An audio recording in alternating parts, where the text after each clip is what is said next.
Tumbo nauma nini nakaa tu hivyo. Sasa tumbo nasikia mbaya kabisa, nakaa tu na maji na chamcha maji ile nakrio na nakunya. Sasa kama hakuna kitu nakula maziwa uzipata maziwa. Kwa sababu mali ndio imeenda. Sasa wewe binadamu unabaki kufanya nini? Na huna chochote sasa kuitegemea. Mategemeo yote ndio hiyo.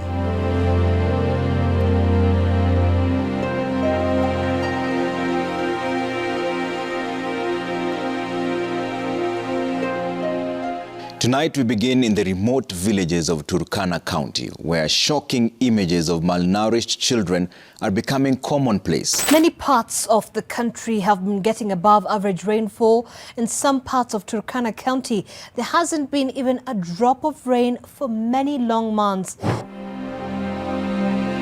The world is facing a food crisis in unprecedented proportions, and the largest in modern history.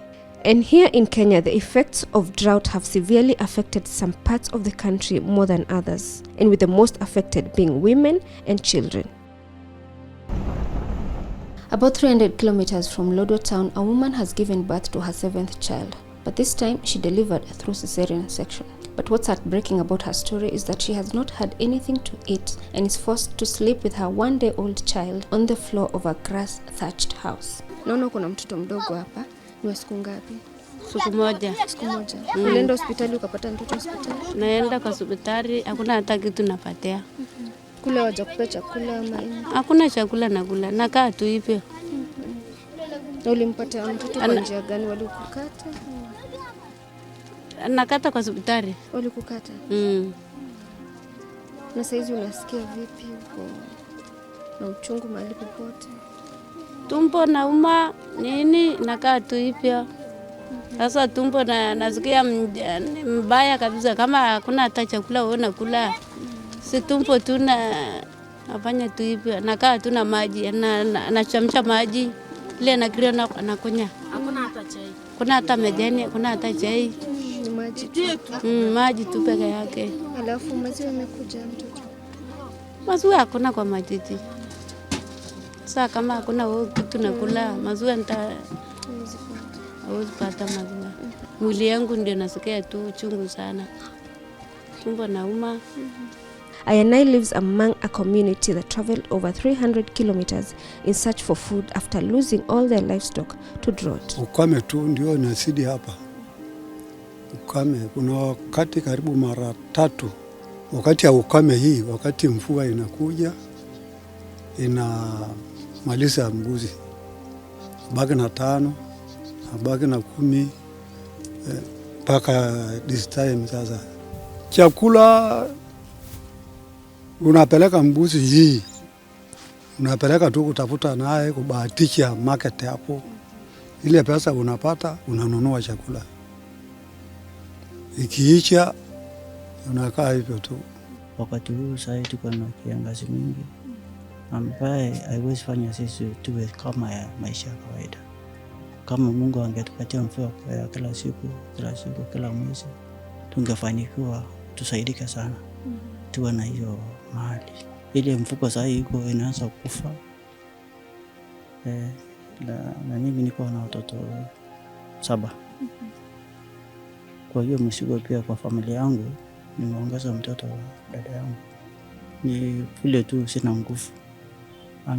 Angeendelea na maisha ile ya shule tu, ile ya kawaida.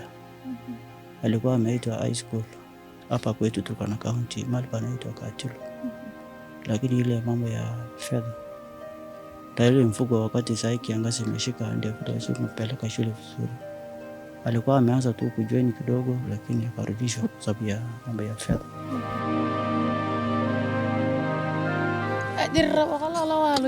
I am 3 months pregnant. My husband moved to another village in search for food. Sometimes I stay without food. I just eat what is available. When we moved here, we only survived on wild fruits. And we also feed our animals on the same wild fruits. When food is available, we eat. When it's not there, we just stay without it. What can we do? This man was left with 2 children as his wife and his older children went to look for food.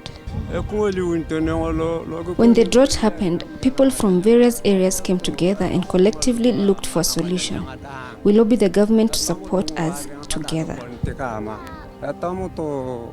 Shida ambayo anatukabili hapa ni mambo ya ukame.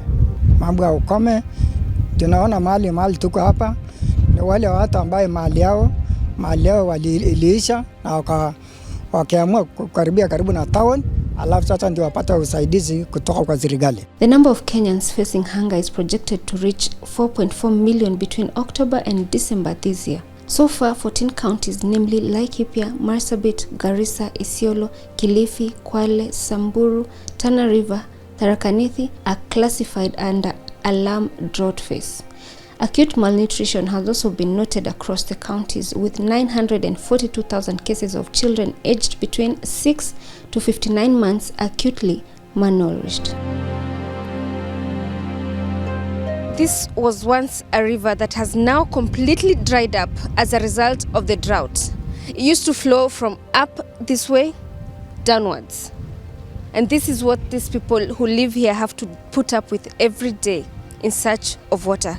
They have dug a borehole up this stream where they can get water for their local consumption and their animals.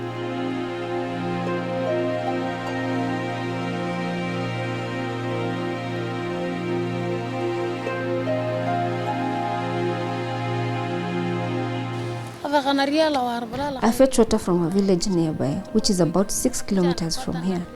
I carry enough to last me up to 3 days. When the 3 days are over, I go back for more. These are my kids. They all go to school in a nearby village. When I see them miss school because they've skipped a meal, I feel bad, because they're not strong enough to even go to school the following day. The hunger crisis has disintegrated the family union. Some families have lost their members in the struggle to find food. We met some kids who explained to us that they had to run away from home to look for food. Situation huko nyumbani ni mbaya, kwa sababu kuna wadogo wangu wenye hawajiwezi. Sasa venye nilikuja hii shule, ni headmaster wa shule ndiye alinisaidia mpaka sasa nikafika class 7 na namshukuru. Sasa inabidi niweke bidii kwa masomo yangu. Na huko nyumbani ilinifanya nitoke huko. Hakuwa wazazi walikuwa wanajisaidia, hakuwa na hata uwezo. Sasa ndio headmaster akaamua kunisaidia, chakula hakuna nyumbani. Nikusaidia ni kukula tu kitu tunaitwa mkoma. Na kwenda tu kula hizi miti, mambegu nakula. Hizo ndio kwa nasaidia, mnaenda kwa jirani mwenye anajisaidia, anakupea kidogo yenye iko. Hapa shuleni I think ni juzi tu shule haikuwa na chakula. So my day school ilikuwa tena ni walimu tena wang'ani ili watu provide sisi bodies watu wenye ziko body. Lakini day scholars walikuwa wanapelekwa tu nyumbani. So walikuwa wanaambiwa kule nyumbani warudi. So ilikuwa ni vigumu wao kurudi. Sababu wakienda huko labda wazazi wao tena hawana kitu ya kuwapea. So itabidi hao tu waende tu wakae wakikaanga. Wengine ni wachache tu ndio wanarudi. Huku nyumbani asubuhi atukule, mchana tunaenda kwa bahari tunatafuta kitu inaitwa ngola. Usiku kama tutapata chakula ndio tunakula. Kama basi baba anaenda natafuta samaki huko. Mama anaenda kutoa kuni anauza. So naangana hapa shuleni kwa sinaona familia yetu ajue sana. The impact of the drought in the school, is it has led to low attendance in school that leads to low enrollment now. So people come, some will come this week. They are not frequent coming to school. They just come 2 days, 1 day they are at home.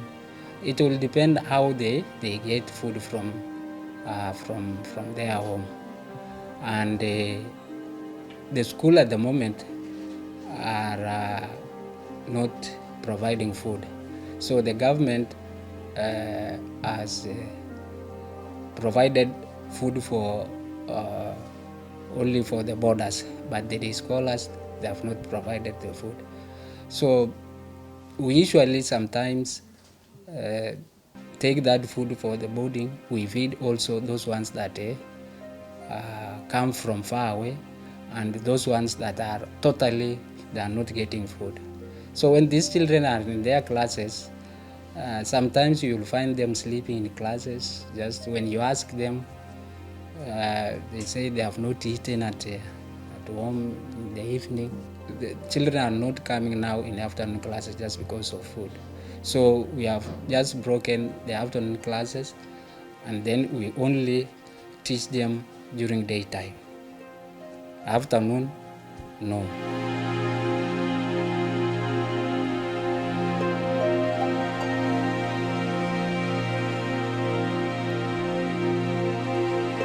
We are in Lokitang Mixed Primary School in Lokitang Town in North Turkana, and here we meet 20-year-old Jackson, who says that when the drought came, it cleared livestock that his father left him in their hundreds, and because of that he decided to secure his future. He has to go back to school. So he's 20 years old and he is in class 8. The main reason why I came, or I decided to come to this school, is about I look for the cattle that my father had been giving me, or which was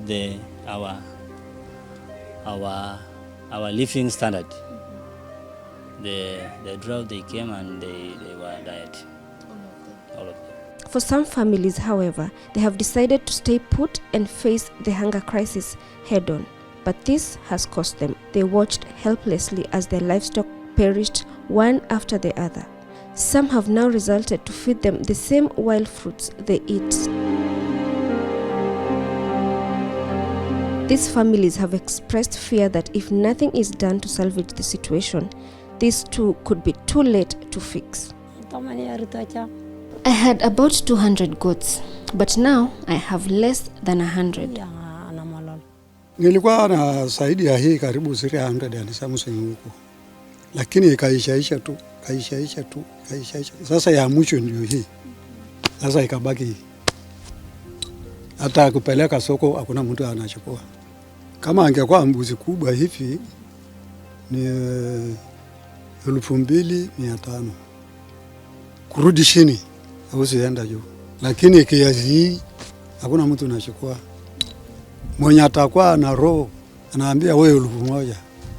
Ni 1000 na bei ya chakula sasa hapa hivi. Haiwezekani. 1000 ni kama 100. Kati ya sisi Turkana, kama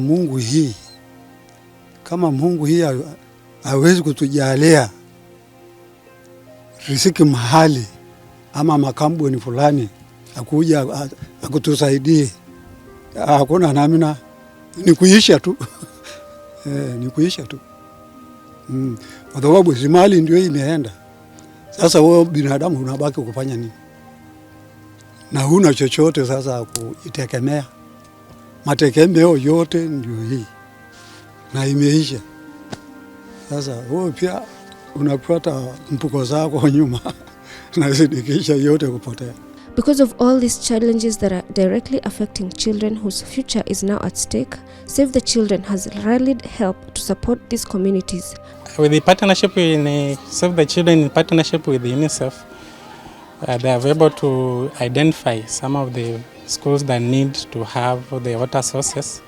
Under these, we have provision of water tanks, and as well as if it is possible to drill these to drill holes in such schools so that they have clean water. As Save the Children, we are basically, we have analyzed the education. We have made some tremendous steps in making sure that these children are made back to school. We have provided them food items such as books, such as the MHM kit to support the girl child, and we are in the process of making sure that also have the school back to school kits as well as teaching kits to make sure that these children have and some good environment to remain in school.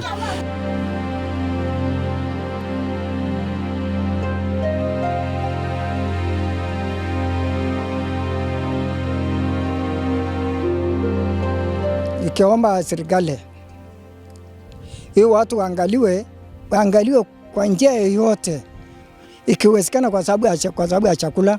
Mimi ni unajua tu kuvua, lakini sina nyafu, na kama serikali yetu ya kaunti pia ingepata usaidizi wetu kabisa, itusaidie, itundile pia nyafu, itupatie hiyo nguvu ya kufanya ufuaji mzuri. Na kama pia serikali ingenunua ile chakula ya mfugo, tusaidie pia, tusaidie kulisha ambaye sasa imebaki. Ile kitu tunaomba Mungu aangie tu kwa serikali yetu, yeye wetu atusaidie tu kama zamani Workspam, kama World Vision na wale wengine, alete tu usaidizi kama zamani.